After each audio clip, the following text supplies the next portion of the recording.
Lots of backlash from federal unions over plans in yesterday's budget to rein in some of the benefits for current and retired workers, and that could set the stage for a showdown since collective bargaining talks are set to begin this year. Let's take a look at what changes are on the table.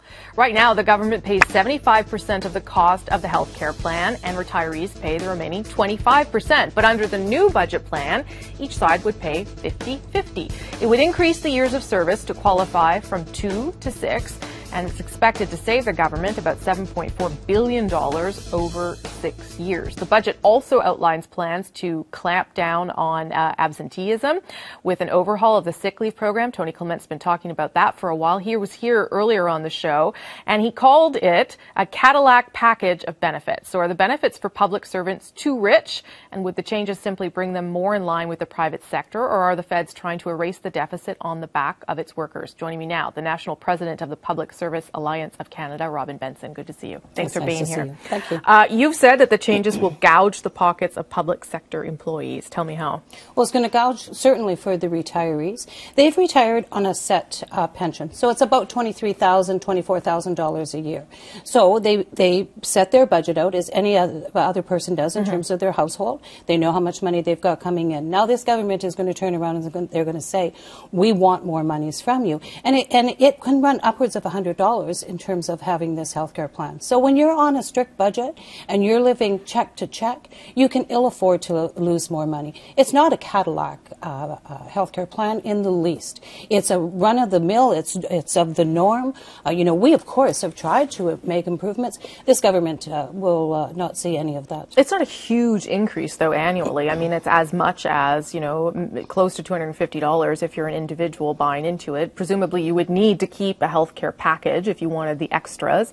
So what would be so egregious about doing that, asking that of people? Well, if you're living on a budget right now and you're living pension check to pension check and you're going to lose in a month $100, so is that going to be the difference between buying groceries in that particular week, or is it going to be about the health care plan? So from our perspective, they retired with a certain set of benefits. They shouldn't be backtracking into the idea, though, is to make it fall more in line with the private sector. What you would contribute in the private sector. But that's not accurate. That's not accurate at all, because they've shown us the information, and so we fall within the private sector right now in terms of the health care plan.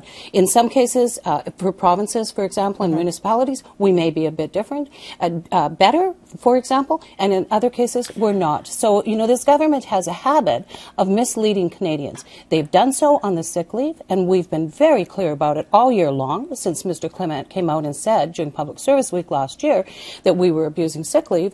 We said it was impossible, that we were not, and now we have an actual report that proves it, that he was misleading Canadians, and he's now going to mislead Canadians about the retirees' benefits. Okay, so you seem to be at complete opposite ends of the table. How on earth are you going to enter negotiations, especially when he's laid out what he wants now? He said this has to change and this has to change. I mean, he's putting some cards on the table. How is this going to go down? Well, certainly for the retirees, we'll work with the retirees in terms of lobbying MPs and with respect to talking to them about not making the changes. And if you're going to make changes, let's look to the future and let's not go call back and but that's sort of done pockets. If they're not even public sector employees, union members anymore, so they're sort of out of luck. But we should no.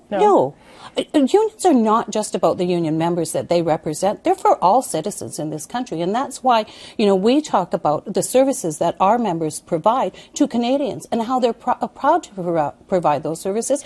And but are you telling me Are you telling me that would be a strong part of the negotiating plank in favor over the people that are still working? No. There's many facets to a campaign, and in this particular case, we will support the federal superannuates. But for ourselves going into collective bargaining with sick leave, we have no intention of a clawback, because what one needs to know, and what Mr. Clement is not telling Canadians while he's talking about the sick leave, is that he's going to contract it out. This means that it goes to a corporation to be looking after sick leave, to be calling our members at home to see, are you feeling okay? I understand you've been off 2 days with the flu. Well, that's managers not wanting to manage. Do you think that you have the public on your side? Because I think the government is banking on the fact that you don't, that there's a perception of the public service and that he's going to try and get that part of the population on board, that it makes sense to make cuts with the public service. You know what I'm talking about. I know exactly what you're talking about, and we're certainly talking to the public because you know what? There are friends, there are family, there are neighbors. We provide services to them. We're proud of those services. What services this government has left? Because let us look at the 9 offices that they closed for the veterans. It wasn't that many weeks ago that the veterans were on the Hill saying, don't do this to us. So what are they going to do? They're going to improve computer services. Well, you know, the 90-year-old veteran, I want to know if they're going to pay for him to take computer courses so he can get the services that he needs. What they did do, ironically enough, is increase the amount of money for their funerals. And that is disrespectful. I mean, I understand, but when the veterans are saying to you, we have services that we need and you're taking them away from us, and then this government says, but we'll increase your funeral costs, I think it's wrong. They're doing Canadians a disservice. It's going to be interesting negotiation period. It certainly will, and we're ready for it. All right. Thanks, Robyn Benson. I appreciate it. Robyn Benson from the Public Service Alliance of Canada.